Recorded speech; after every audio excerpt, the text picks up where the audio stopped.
jërëjëf balaa ñoo commencé maa ngi leen di fàttali ne man la André Diomaye Thiam dëkk Nianing dans la commune de Malicounda nekk membre de la JPS communale de Malicounda et la JPS départementale de Mbour. tey nag dañuy am mbégte ak contentement ndax seet si bu ñuy seet si fii ci Nianing mais balaa ñoo commencé dañuy daal di nuyoo rek ñi nga xam ne suñu mbokk spectateurs yi ak ñi nga xam ne ñoom ñoo ñuy seetaan depuis bitim réew ak fii ci Sénégal di nuyu tamit jeunes yi nga xam ne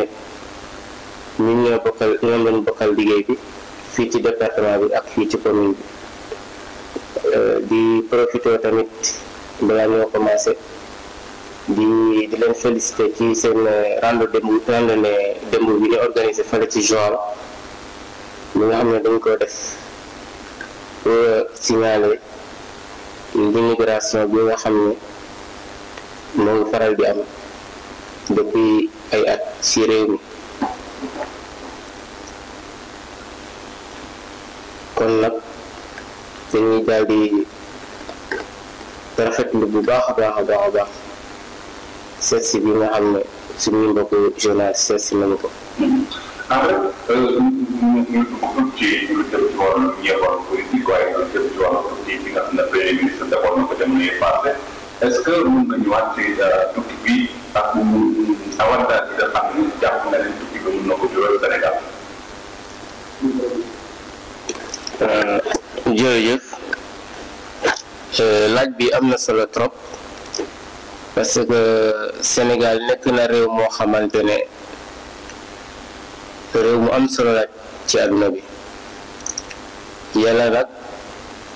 ma ñu chance ak wërsëg boo xamante ne am nañ ko mel ni Ousmane Sonko ak le président Diomaye suñu premier ministre génn na tukki na ñibbisi na ndax loolu lañu namoon ci ñoom bu ñu jëlee nguur gi ñuy génn di def ay jéego di gën di wuti di gën di lijjante di teg ay programme lépp pour le développement du Sénégal gis nañ nag suñu premier ministre dem na ba Chine am na fu mu dugg am na fu mu génn am na ñu waxal am na ñu joxantal ay kàddu loolu leer nañu ne loolu njëriñu Sénégal ndax kilifa bu jógee ci réew dem ci ab réew lu ko fa yóbbu njëriñu askan bi dong kon dem na ñibbisi na gis nañ ne Chine réew moo xamante ni bokk na ci peut-être ñeenti réew wala sax mu gën koo sori mu gën koo kawe ñi nga xam ñoo gën a am avance ci wàllu économie ak wàllu commerce kon loolu avantage la suñu premier ministre bu demee foofu noonu lijjanti ji ay contrat yu mu signé ji au profit du Sénégal. ndax ñu gis jamono yi passé ñu am ay kàddu yu ñegas yoo xam ne mu ngi bàyyi ko ci sunu naataango yi nekk ci télé yi rawatina nag mu am ay télé yoo xam ne nii xaw nañu leen indexé ñu gis na ay attaques yu bëri dañuy jógee foofu bàyyi ko foofu di ñëw ci premier ministre mu daal di joxe digal mais képp waa parce que dañu am fulla bu leen teg ci télé yoo xam ne dañ leen koy xasee yow naka nga ko jàngatee kàddu yi. D'abord rek damay njëkk a wax ne gis na le président Ousmane Sonko président du parti nekk na nit koo xamante ne ñun Sénégal les Sénégalais dañ ko amal àq ñun moom deseetuñu dara benn bi mooy moom daa am fu mu fekk ci réew mi daa am fu mu fekk réew mi jël ko te bi mu koy jël il a fait tout pour réveiller le patriotisme qui dormait à tout un chacun de nous boole ñu sacrifier boppam sacrifier njabootam sacrifier liggéeyam uniquement pour le développement du Sénégal kon kooku noonu daa am luñ ko amee dañ ko war a delloo njukkal nga bëgg ko nga bañ ko, nga ànd ak moom nga bañ koo ànd ak nga bañ a ànd ak moom, am nga loo ko amel parce que am na fu mu jëlee réew mi. nit ku mel noonu nag am na ñoo xam ne mënuñ koo ñàkk attaqué parce que bëgg réew mënut a ànd ak koo xamante ne boppam moo ko ñor. suñu jëlee ci ay nit ñoo xam ne ñoom ñoo koy saaga te mu nekk kilifa am njaboot am ay doom am lu mu représenté ci réew mi bu génnee tukki ñu teeru ko sargal ko bitim réew, léegi ay mbindeef yoo xam ne tekkiwuñu dara ci biir réew mi di ko saaga, loolu moom waruñu woon toog sax ba ñoom Ousmane Sonko ci boppam di ci wax, mais ñun patriote ñun ndaw yi ñoo di waroon jóg dox ci régler situation bi. parce que naa la xamal leen bu dee li ñuy wax rek le mot imbécile rek lu ñuy wax garde son vrai sens ci dictionnaire bi, li ñuy wax Badara Gadiaga, Malick Thiandoum ak yeneen chroniqueurs yëpp ils sont de la pure espèce. ay doom yu raam lañ, xamuñ ni dara ci bopp bi, ay parental lañ. leen naka la kilifa bu toll ni Ousmane Sonko jaar fu mu mun a jaar yépp yëg si fu mu yëg si, ñu teg seeni programme am fu ñu war a jëmee réew mi ñëpp concentré wu, instance bu nekk di si liggéey. yéen amuloon benn intention lu dul nañ toog ci plateau bi ëllumal xelu Sénégal yi ñu détourné wu ndax nguur gi daal ni ñu yéeg. ñoom loolu fu ñu ko teg, ñoom bu ñu bëggul Sénégal, bu ñu bëggul askan bi, ñun bëgg nañ askan bi te li ñu ñor mooy soxla wuñ ci alal, soxla wuñ ci am-am, soxla wuñ poste de responsable. xam nga lan la ñu soxla te moom la ñu namm ci suñu premier ministre ak gouvernement bi ak le président Diomaye, te moom la leen di xaar. parce que de un, le Sénégalais qui est dans le Sine Saloum au fin du pays, ñoom xamuñu ay diplomatie, xamuñu ay signature de contrat, xamuñu loolu yëpp. li ñu xam mooy te ñoom ñoo les sympathisants, ñoom ñoo lépp ku am nguur ñoom ñoo la koy jox. suñu mbébét yëpp mooy ñoom ñu kontaan. ñoom li ñu xam mooy ñu jóg dem ci bitig ba ceeb bi wàññeeku na ñu yëg ko, li ñu xam mooy courant bi wàññeeku na ñu yëg ko, li ñu xam mooy ndox maa ngi ñëw yomb na ñu yëg ko. léegi kooku noonu nga xam ne nag le président Ousmane Sonko a sacrifié toute sa vie pour convaincre leen ñu am direction bu ñu jël pour soqali réew mi, pour soppi jikko yi. yow nga nekk ci télé yi di saaga, di wax li ñoo di sos, loolu yaakaar naa ne li ñuy wax humanisme nekkul ci ñoom, parce que humanisme moo nekk la plus grande richesse de l'être humain. li ñuy wax humanisme bu nekkul ci yow rek yow tekkiwoo dara, te ñoom ñi koy saaga yëpp ak ñi leen di accueillir seen télé yi ñoom tekkiwuñ dara, réew mi soxlawu leen, njëriñu amul benn njëriñ ci réew. ki ñuy défendre bu dee parti bi fi génn moom la ñuy défendre, ñoom it yaakaar naa ni tardé rek. leer nañ ne instant bi lu mën a profité ëllëg xelu Sénégal yi xamal leen ne nguur gi ils sont dañoo incapable wala dañoo mel nii wala dañoo mel nii. ñoom yàq nañu réew mi, taux de chômage bi ñu fi fekkoon bi ñuy dem dafa doublé, bor bi biñ fi fekk ñoom bu ñuy def dafa doublé. nga jëm suñu alal lépp ko jox ko ay saagakat, jox ko ay sénégalais yoo xamante ne da nga jël xaalis bi directement ji leen ko jox ñuy lekk naan la nguur gaa ngi def. léegi xaalis boobu nga jël ko waroon koo dugal ci infrastructure, dugal ko ci industrie, dugal ko ci feneen ak feneen nga xam ne ku nekk di nga mën a jóg am foo jàpp am foo liggéey yóbbu sa kër, nga jox leen ko directement ñu lekk ko tourné fee naan réew mi dafa metti. donc le président Ousmane Sonko dañuy wax jeunesse yi presse comme dañu naan ñun lay faire de lance parti bi waruñu toog di seetaan benn yoon. yara dogal nañ ba ñu waroon accéder au pouvoir accéder wuñ ko, natuñu ba ñuy liggéey ak ñoo xamante ni bokkuñ ci parti bi, xëy na yàlla mën na leen xam-xam gi ñu boole leen ci pour liggéey bi gën a am fula ak fayda. mais gis nañ ne yenn côté yi am na fuy soxe te gis nañ ne affaire bi yéex na lool, te yéexaay boobu nag dañ cee war a jóg, surtout le président Ousmane Sonko dafa war a accélérer instance dafa war a accélérer DG yi dafa war a accélérer ministre yi ndax lu tax bu ñu ko deful population bi nga xam ne jox nañu bopp ñun lañuy déglu gëm nañu projet bu yéexee ñoom dinañu dem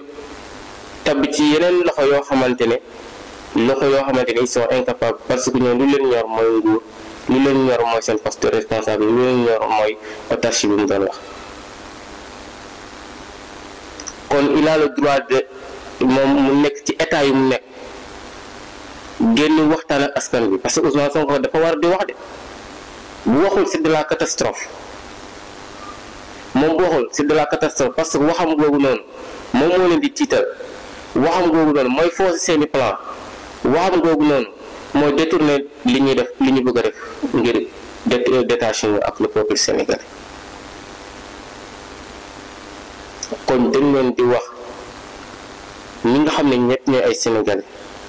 gëm réew mi waxuma ñu gëm nit de gëm réew mi ñi nga xam ne fan lañu barki de moo njaay ñu nekk di kërti di jàpp lépp li xam ne yàqu nañ bu ñu kenn jaxaseeg ñoom nañu teg ñu teg tey ànd ak xel ànd ak daal déglu leen te xam ne fu ñu jëmee réew mi fu sotti lay doon.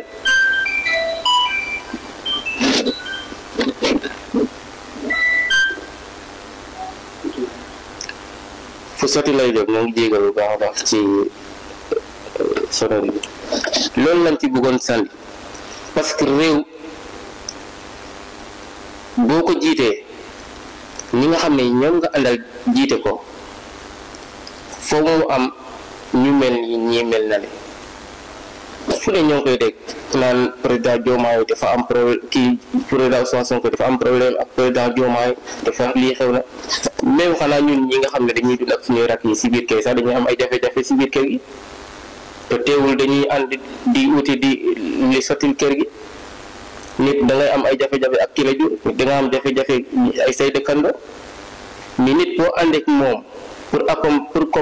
pour àndandoo bi sotti il faut ngeen di waxante dëgg la réalité la vérité ngeen génn di leeral Sénégal yi di waxante dëgg seen biir parce que naxante googu moo fi tax nguur gi jóge fi de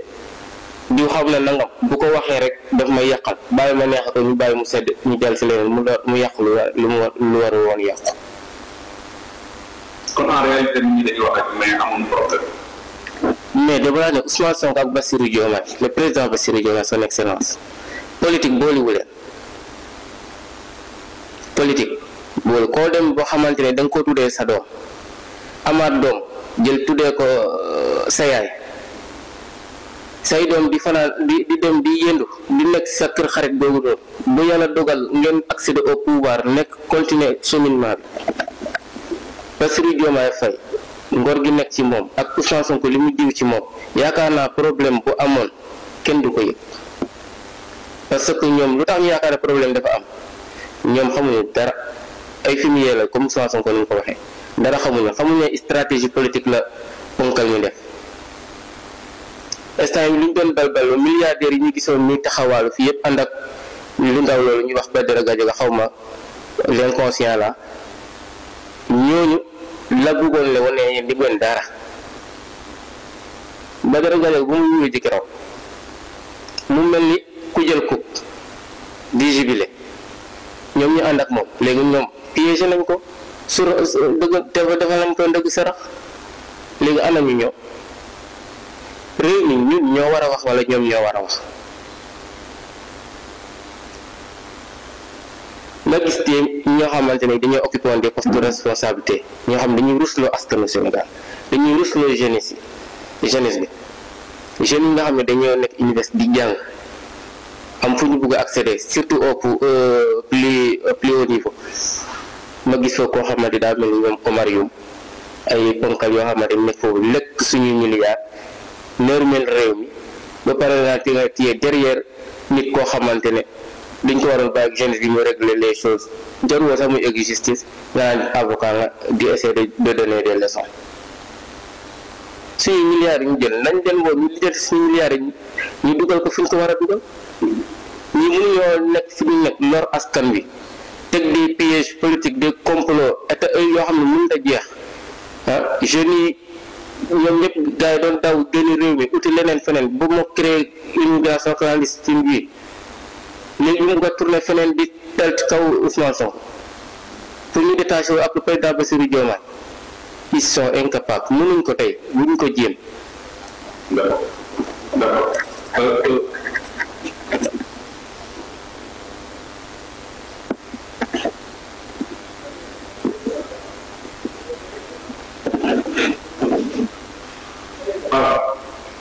li jublu ci li nga xam ne moom mooy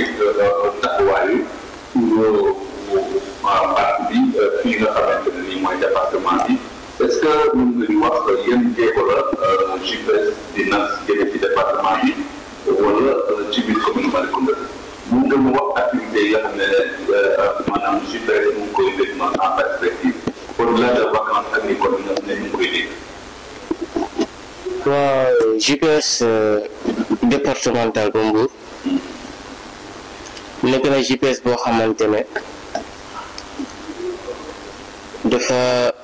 ëmb ay liggéeykat yu am solo ay jeunes yoo xam ne dañoo jóge ci ay communes yu bari yu am solo lu mel ni commune Malicounda di profiter ci occasion bi di saluer suñu coordinatrice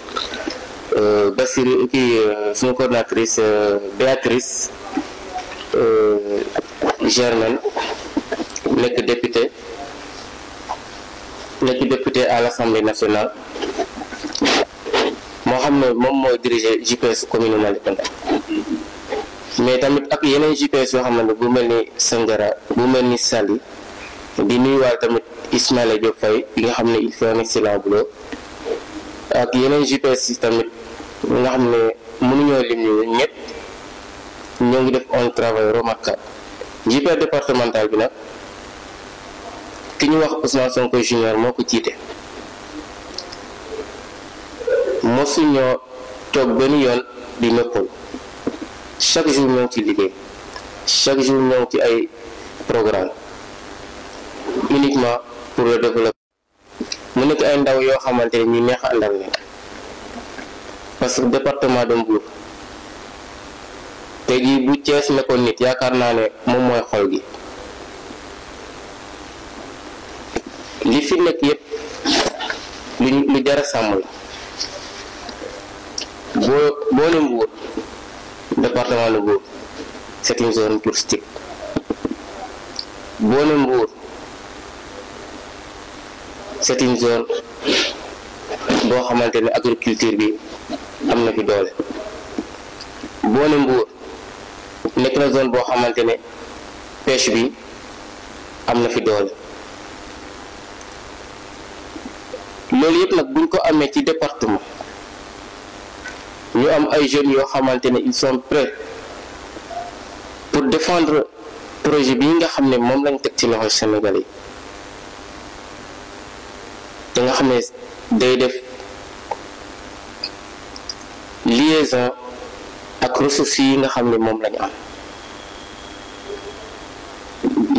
kon nag foofu noonu amul droit noppalu benn yoon ba tax keroog rek ñoo ngi def benn randonnée fii ci Joal dañ ko wax randonnée boo xamante ne te ñuy signaler l'immigration clandestine li nga xam ne ndaw yi mun nañu découragement xëy ak développement bu gaaw lañ bëgg ba tax na dañuy jël gaal di dem te loolu yëpp fii Sénégal jógee moom moo ko waral bu ñu jógee ci randonnée boobu nag vacances agricoles yi ngay wax nekk na lu am solo boo xamante ne entamé nañ le plus de 5 hectares yoo xamante ne am nañ ko Sandiara fas yéene ci nekk ci nawet bi après boobu tamit fas yéene nañ def ay séances de formation pour les jeunes formation ci côté agriculture formation tamit ci côté artisanat formation tamit ci entrepreneuriat ak nan la tamit nan la xale yi war a mën a def bu dee des jeunes entrepreneurs lañ nan lañ war a mën a def pour lëkkaloo état bi pour mun a jot ay financement am benn système d'autonomisation boo xamante da leen tey ànd ak ñoom loolu la JPS départemental bu Mbour di nekk di def sàmm géej gi sàmm mbéy mi sàmm tourisme bi fii ci département bi ci anam yoo xamante day gunge jeunes yooyu nga xam ne ay jeunes entrepreneurs lañ ñu mën a œuvrer dans ces secteurs de développement. mais ku wax politique wax ne même le président de la République bu bëggee liggéey bi mu bëgg a def foofu moom mu am ay maire foofu mu am ay maire boo xoolee ci jamono yu bëri su ma ko jaar yi président yi suñu bëggee fa ci maire yi ñuy sukkandiku maire bu nekk ñu mën a fexe nga gañe sa dëkk maire bu nekk bu gañee dëkkam yaa ngi dégg ce qui veut dire que bu dajee ci Sénégal président bu bëggee gañee dafay daal di gañe day yomb est-ce que ñun ñu jàpp ndax ci biir Malicounda bi ndaw JPS yi am na ci ñoo xam ne am nañu yéene diriger la commune de Malicounda. D'abord avant tout dama lay xam rek loolu ngay wax nag mooy base maire yooyu ngay wax moom mooy base parce que tey jii si ñu parvenir à gagner la pluralité des mairies du Sénégal foo woote pour élection présidentielle dina yomb ci yow mais gagné boobu nag dafa nekkul loo xamante ne lu yomb la wala wax kese la. wala liggéey bu am solo la laaj ma jël Malicounda d'une manière particulière ñi fi nekk ñoo nekkoon ànd ak gouvernement bi fi jóge même système bi la même liggéey bi lañuy liggéey liñ doon nas barke démb ak tey ak démb yëpp tey lañ ci gën a taxaw. mais naka la JPS di def pour faire face nag pour mën a conscientiser pour maanaam moo tax waxtaan ak askan wi pour ñoom tamit population bi adhéré wu ci projet Pastef. si laay ñëw. bu ko defee ëllëg ndawu Pastef boobu mën a jëm ci commune Malicounda bi mën a apporter moom tamit sa contribution. si laay ñëw. parce que boo gisee fii ci Malicounda. mun na jàpp ne Pastef opposition la fi ci commune bi parce que dirigé wuñu commune bi yan moyen lañ am amuñu moyen yoo xamante ne mun nañu bu dee moyen financier wala yeneen moyen yoo xamante ne peut-être logistique laay wax pour mun a faire face à ce régime d'une part parce que ñooñu depuis 12 ans ñoo te ñoo continuer di fi nekk miine nañ zone yëpp suñu maman yi nga xam ne ñoom ñoo nekk au pouvoir sax boo doon ay milliardaires léegi nag loolu pour faire face avec eux il faut nga am benn communication boo am benn affection boo créer entre toi et la population pour mun a génne ci loolu parce que suñu xaalis bi ñu jël lépp suñu alal bi suñu suuf yi lépp loo xamante ne ñoom clôture nañ ko tëj nañ ko tey ko en main moom la ñu jël di utiliser contre maman yooyu noonu barke de maa ngi gis ay groupement yoo xamante dañ ko installé ñii di compter ay xaalis am nañ tant de millions mais loolu système boo xamante ne dañuy tenir en otage jigéen ñi ba saa ñu leen waxee ne voté leen ma ngeen votel ko saa ñu waxee ne bu leen votel diw duñ ko voté parce que mënoo ne da nga am ay jigéen ñu bari nekk am benn groupement bu ñu am di compter ay millions te amul kenn koo xamante ne mun nañ ne kii groupement bi moo ko financé yor na entreprise boppam te képp koo xamante ne buñ leen woowee am na ñu bari ñoo xamante ne bokk nañ ci groupement boobu nga xam ne ñooy compter ay millions boo ñibbee sa kër ak jafe-jafe nga fay fekk système boobu nag moo war a éradiquer wu moo war a jeex tak jël jigéen ñi boole leen ci benn groupement boole leen ci benn réseau dugal xaalis ci benn compte ñuy cotiser wala nga leen di lebal loo xamante ni mënuñ koo fay ay bor lañ koy def lekk ko boo leen koy wax kaa leen fay ñuy lebaat pour fay la pour mun leen tenir téye leen arme loolu lañ ne loolu dafa war a tàkk.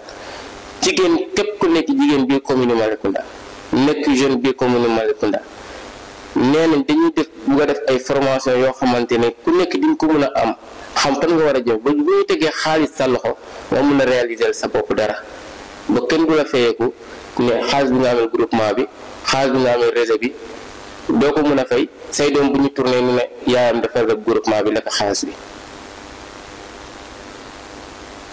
réew mi dafa war a changer te mairie locale yi la war a changer parce que il faut ñu am benn liaison bu am diggante état bi ak mairie yi mënuñoo jël état bi jël gouvernement bi jël assemblée ba pare nag mairie di ñu tax bu ñu ñàkkee mairie mooy saye. est-ce que mën nañu wax ñu doon ni yan jéego la JPS di waajal bu weesoo li nga fi jot a wax ni randonnée bi